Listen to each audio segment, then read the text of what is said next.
at 108 a month.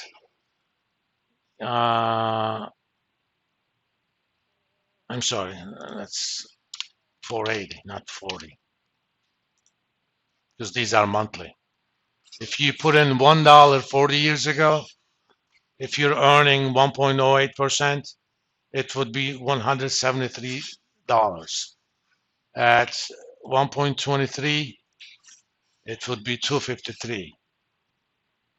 So it's having an alpha of about 179. You have two portfolio managers. One has an alpha of 0, the other has an alpha of 1.79. The portfolio manager with the 179 alpha would make double the money the other guy would make over 40 years. That's what that means. So 1.79 is a big number. 1.79 a year or 0.15. Let's look at 0.06, whether that's economically significant.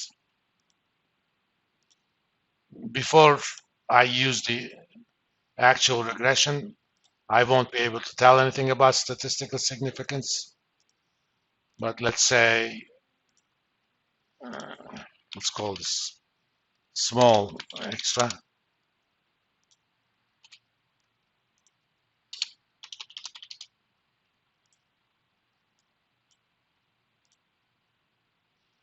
I mean, even 6 basis points a month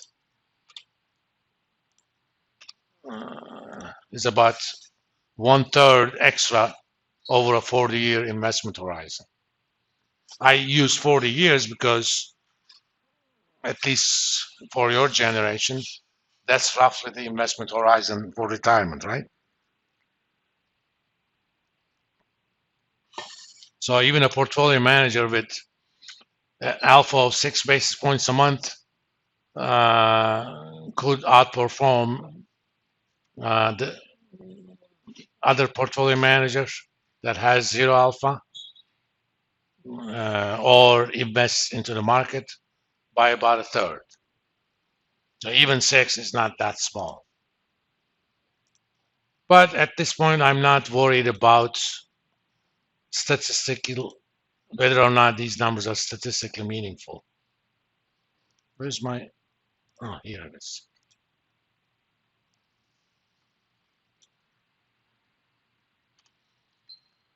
Let's also calculate the trainer ratio.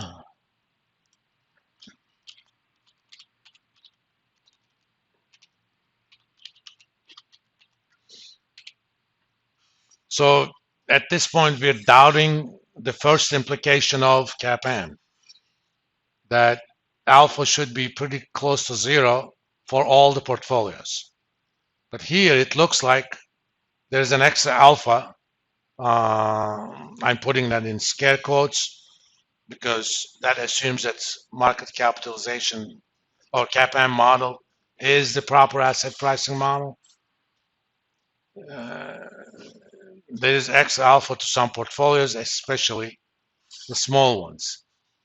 Let's calculate the trainer ratio, which is the average of the risk premium divided by its beta.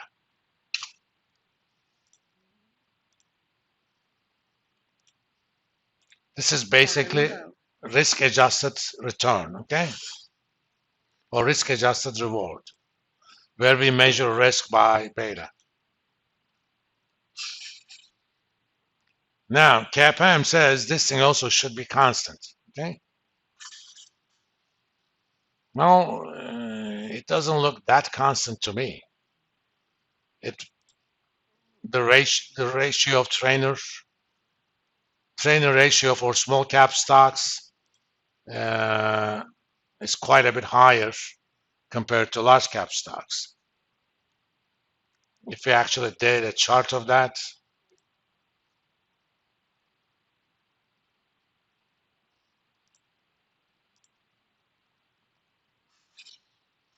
it doesn't look constant. We have statistical methods to figure out whether or not that is a constant, but that's a graduate level issue, so we're not going to worry about it. But this sort of thing has been done already in the literature in a paper in 1991 by Eugene Fama and Cam French. And the difference between this line and a constant line is statistically very meaningful. But you also kind of see that it's economically meaningful. So as far as the small cap stocks are concerned, as far as patterns with respect to size is concerned, CAPM has an issue. All right. Uh, I have only 13 minutes left, so I'm not gonna get it started. But we can we can also form portfolios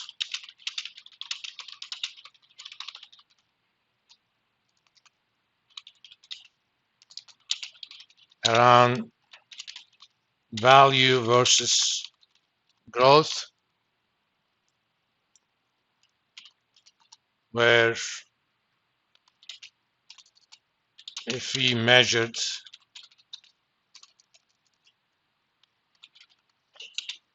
uh,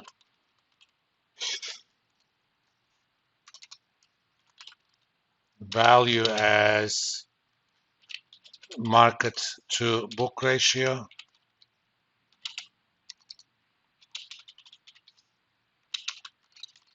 which means the ratio of market capitalization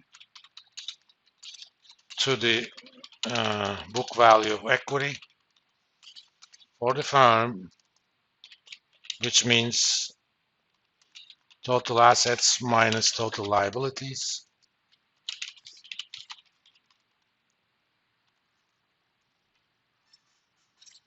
For example, Warren Buffett technically is a value investor.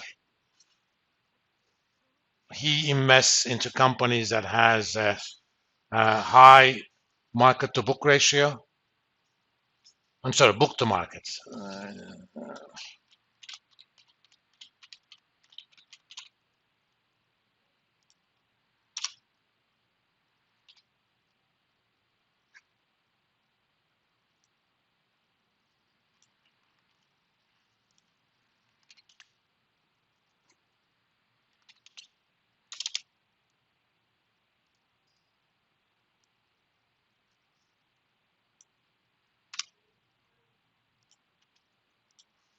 And growth firms have low book to market, or alternatively, high market to book.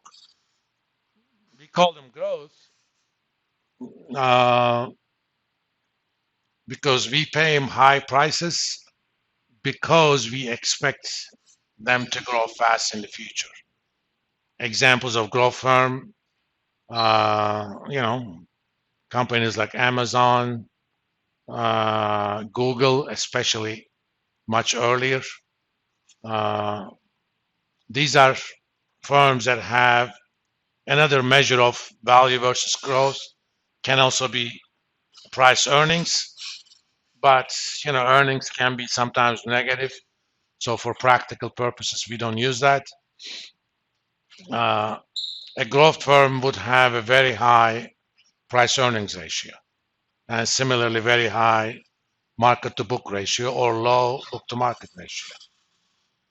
The reason they have a very high, let's do as an example, where are you? Finance, yahoo.com. Let's look at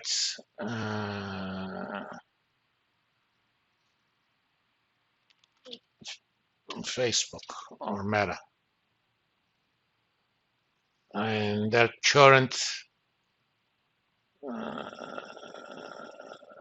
PE ratio is about 24, okay? That means if earnings were to remain the same, it would take you 24 years to recover your investment. If you look at statistics, you can look at the forward version, and the so-called price to book is the same thing as market to book. The value of the firm in the market is more than 4 times the book value of the firm. Let's look at another firm, Amazon, for example.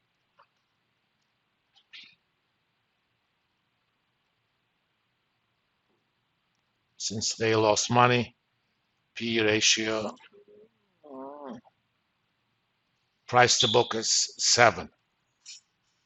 Okay. Let's look at Apple.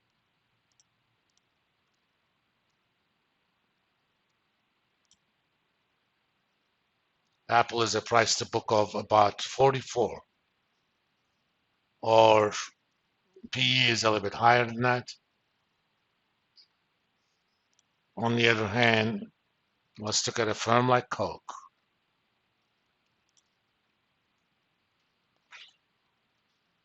Price to book of 11.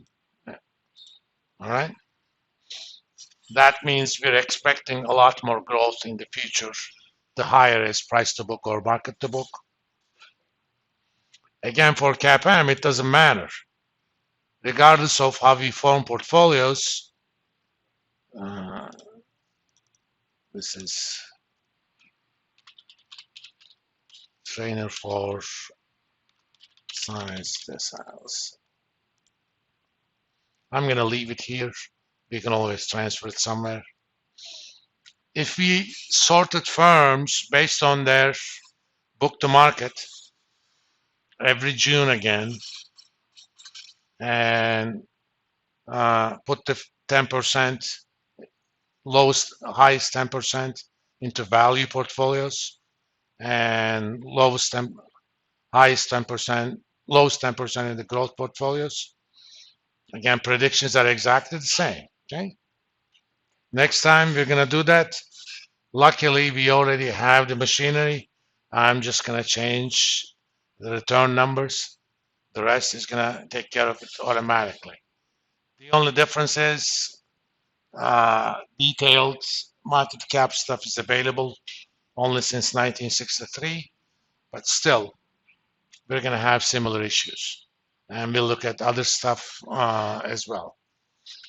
That's gonna necessitate the need for what we call multi-factor pricing models to get better estimates of, remember, expected return minus the risk-free rate is a measure of cost of equity capital. That's why we need those. Otherwise, who cares? Okay. Let's stop here today on Wednesday. We're going to do the same thing. I mean, if you want to kind of work on it yourself, download the portfolios based on book to market. Okay.